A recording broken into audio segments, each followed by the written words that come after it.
Lollipop नहीं उठाने, chocolate ले नो। हाई है, फिर हाई हो जाएगी। यमी है ये। नहीं काओ देखनी है, काओ चीज लेनी है। चलो आओ, चले आओ, मैं जा रहा हूँ। जलेबी का प्रोग्राम बढ़ गया है जी, ताज़े ताज़ी और गरम गरम। अस्सलाम वालेकुम। आज का व्लॉग शुरू कर देना तारे फजल करम और शुक्र दे नाल। तकरीबन सुबह 9:30 का टाइम है तो असी जा रहे हैं जी दुकान ते शॉप ते, एक मेडिकल स्टोर ते कोई दवाई लैनी है, दूसरी ना खाद वाली दुकान ते जाना, उत्थों कोई ना कोई स्प्रे मार के दवाई लेनी। तो फिर थोड़े नाल जाके शेयर करते हैं। साडी बाइक स्टार्ट खली, असी हुण बाइक ते जा रहे हैं। आज ना जी धुंध कोई नहीं, लेकिन सर्दी बहुत ज़्यादा है, बादल ही बादल है और ठंडी हवा चलती पई है। तो महकमा मौसमियात नाल ना पेशन गोई की कि 24 तरीक नूं बारिश आसी। तो अज तक तो जी बारिश को नहीं है, लेकिन ठंडी हवा यख ठंडी हवा चलती पई है। तो अल्लाह करे बारिश आवे, बारिश आने वाले कि मौसम खुल जासी, जरा है कि खुश्क सर्दी खत्म वैसी, धुप्पा शुप्पा निकल आसे। मेडिकल स्टोर ते असीं पहुंच चुके हैं। अच्छा जी, मेडिसन तो असीं खरीद लईए, एक है डब्बी खरीदी है और इस तो बाद एक है डब्बी खरीदी है। तो साढ़े नज़दीक ही मेडिकल स्टोर है जी, जेड़े मेरे फॉलोवर 33 फाटक तो बुलवाल तो की रसालत तो या नज़दीक तरीन जेड़े शहर मेडिकल स्टोर तो दवाई लैन जाते हैं, अज मैं उन्होंने नाल मेडिकल स्टोर शेयर कर लगी हाँ। 33 फाटक नज़ राय मेडिकल सेंटर और नज़ अटक पेट्रोलियम, ये सामने ना Qayyum medical and journals store Rana Yusuf साहब हैं। तो इन्होंने को तशरीफ लैके आना इंशाल्लाह, तुन्हें सस्ती म्यारी और ज़बरदस्त मेडिसन इंशाल्लाह इतों तुम मिलेगी। सर्दी की वजह तो ना जलेबियाँ तो दिल बड़े सी क्या थोड़ी जलेबियाँ भी खा लीए। खरीदने तो बाद ना कोई जलेबियों का प्रोग्राम बढ़ गया, सर्दी बहुत ज़्यादा है तो मैं क्या वापस जलेबी खाने चाहिए। है जी ताज़े ताज़ी और गरम गरम जलेबियाँ, 33 फाटक दी मशहूर जलेबी। अच्छा दोस्तों, अज धुंध वगैरह तो कोई नहीं है, लेकिन आसमान तो बदल ही बदल छाए, तो उसकी वजह तो ना सर्दी बहुत ज़्यादा, ठंडी हवा चलती पई है। तो बड़ी हिम्मत है इन्होंने भाइयों के जोड़े पट्ठे वगैरह वढ़ते वधे ने। ये साढ़े जट्टा भरावन कोई छुट्टी नहीं, चाहे बारिश है, चाहे ठंड है, चाहे मौसम ख़राब है। दोस्तों तुहाडे नाल ना मैं एक वीडियो शेयर करन लग्या, तो वीडियो कमेंट में लाजमन तुसी जिहड़ा ना अपना तजर्बा शेयर करना। साड़ी गंदम है तो गंदम जड़ को जिहड़ा ना वो पीली जर्द हो रही है, ठीक हो गया।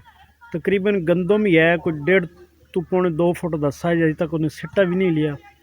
तो असी वो अपना स्टोर ते गए सां, उत्थे असी वीडियो में नहीं बना सके, उन्होंने मना किया। तो असी हुण दवाई मैं तुहाडे नाल शेयर करदा। अच्छा, ये उन्होंने ना एक सनह दवाई दी है, ठीक हो गया। इस दवाई का नाम है जी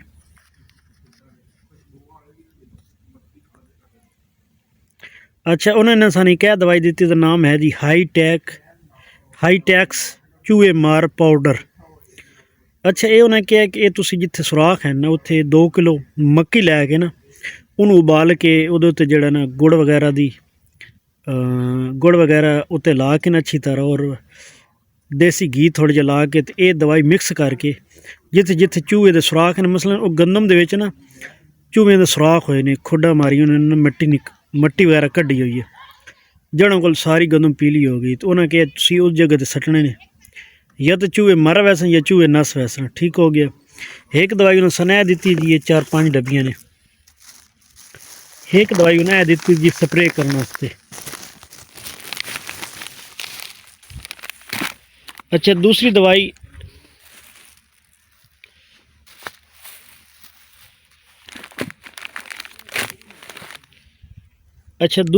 उन्हें दी जी रश एंड पी के, ये स्प्रे वाली जी खाद है, इनू पानी दे विच मिक्स करके और टैंकी की मदद नाल जिहड़ा ना स्प्रे करना।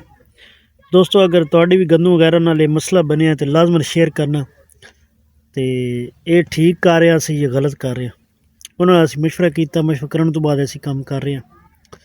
तो तुहाडा भी मशवरा दरकार है लाजमन, क्योंकि गंदम साड़ी काफ़ी हद तक मेरे दोस्त ने उन्होंने गंदम काफ़ी हद तक ख़राब हो रही है। फिर असीं गए उत्थे मशवरा करके फिर उन्होंने ये सन दवाई दी। प्लेयर साडा मेन प्लेयर डह के तो मैच के होना। अच्छा जी, मैडिकल स्टोर तो दवाइयां लैन तो बाद में कोई दफ्तर का हिसाब किताब रहा काफ़ी दिनों तो कोई फर्क आ रहा ही वो मैं 2-3 दिन लगे हुए हैं, तकरीबन हाफ तो फर्क निकल गया, बाकी थोड़ा जहा रह गया हिसाब किताब चो। वेख लो जी। तो इस तो बाद मैं हम चलिया जी खाना खान, तकरीबन 1:15 होने वाला है, क्योंकि मैं सुबह 8:30 बजे नाश्ता कर लेना जी। उस तो बाद मैं दोपहर में मैंने भुख लग जाती, मैं खाना खाना होंगे। तो दोस्तों तुसा भी कमेंट में लाजमन दसना कि तुम दोपहर का सर्दियों में भी खाना खाते हो कि नहीं। त्याड़ा तो छोटी होंगी ने, लेकिन यह कि सुबह मैं जल्दी नाश्ता करदा, फिर दोपहर में भुख लग जाती, फिर रात में जो मैं खाना खाना वो इशा तो बाद। तो खाना खा के फिर अगे तुरने वाले इंशाल्लाह मुलाकात। माशाल्लाह जी धुप निकल आई है, तो महकमे मौसमियात की जी पेशन गोई है वो तो साबित ना हुई, लेकिन ये कि माशाल्लाह धुप बड़ी ज़बरदस्त निकल आई है। तो खाने का टाइम हो गया जी, आ जाओ जिन जिन खाना खाना है आ जाओ। चीज़ी लेने चले दुकान पे? चीज़ी नहीं लेनी, आओ चले ना, मैं जा रहा हूँ, मेरी बात तो सुन। चीज़ी लेने चले मोहम्मद, मैं फिर जा रहा हूँ। आओ देखनी है काओ, चीज़ी लेनी है, चलो आओ चले, आओ मैं जा रहा हूँ। शाह ये रख दो, ये रख दो, ये साथ ले आने हैं, ये बाहर कोई ले लेगा, फिर ये नीचे रख दो। अच्छा ले आने, चलो चलो चले, आओ फिर चले। अदनान भाई मोहम्मद नू शायद है मोहम्मद क्या लेना है? मैं लैन लग गया सुपर बिस्किट। मोहम्मद क्या उठाना है? नहीं वो नहीं उठाने, लॉलीपॉप नहीं उठाने, चॉकलेट ले लो। ये नहीं उठाने, नो हाई है, फिर हाई हो जाएगी। यमी है ये? नहीं ये यमी नहीं है, ये रख दो, ये यमी नहीं है। ये तो वो फिर वही उठा लिया हैं। बस चलें, ये ठीक है, ये यमी है। आज का व्लॉग इत्थे ख़त्म करते हैं जी, तो अगले व्लॉग इंशाल्लाह तुहानू मिलेंगे। तो मेरे पीछे वॉलीबॉल का मैच, बहुत बड़े प्लेयर मैच खेल रहे हैं, तो इंजॉय करो मैच नू। तो बात इंशाल्लाह अगले व्लॉग मिलेंगे। अल्लाह हाफिज़।